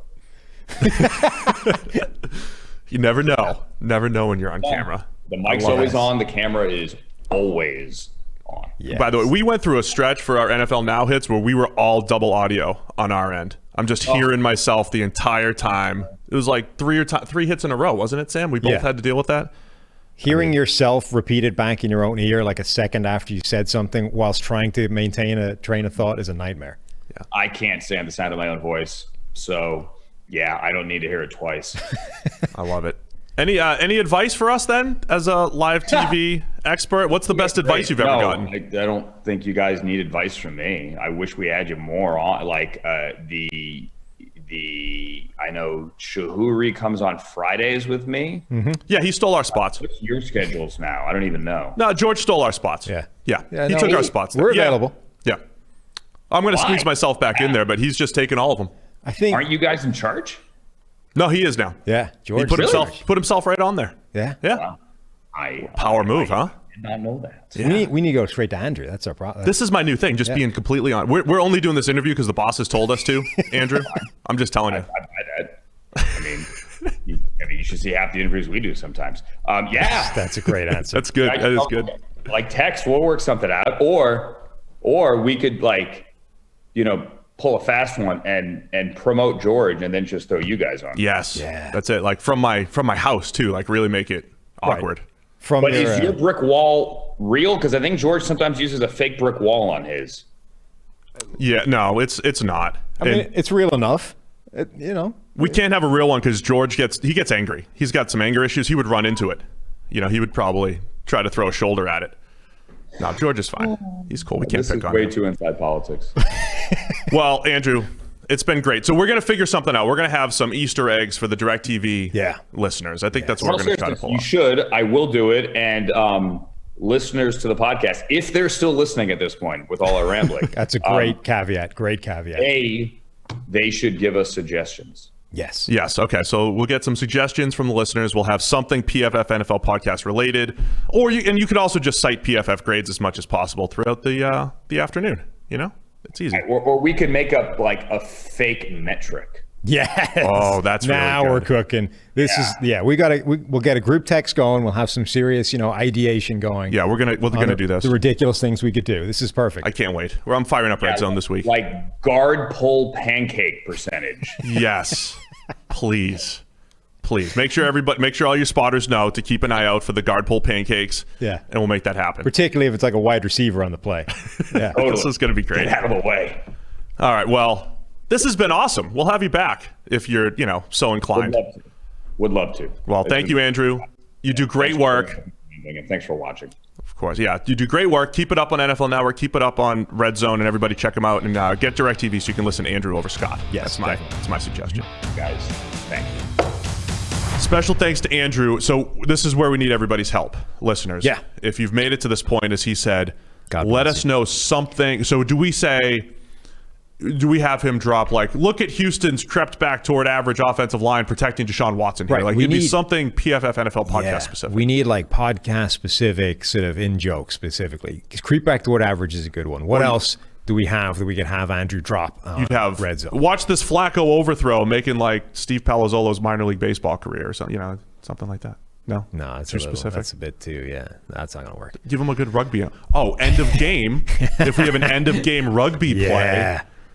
We need like a name of these plays, or like we were saying, let's make some stuff up. I like Kind the of like to make him up. pulling guard pancake percentage Yeah. is pretty sweet. That's not a bad one. The Wyatt dedicated to Wyatt Teller. So let us know over the next couple days. We will text Andrew. We'll have a little group chat going, and we're going to get a few Easter eggs on the DirecTV NFL RedZone channel. Thanks for watching the PFF YouTube channel. And if you want to subscribe, all you have to do is push the button. Don't forget everything you get. A little fantasy, push the button.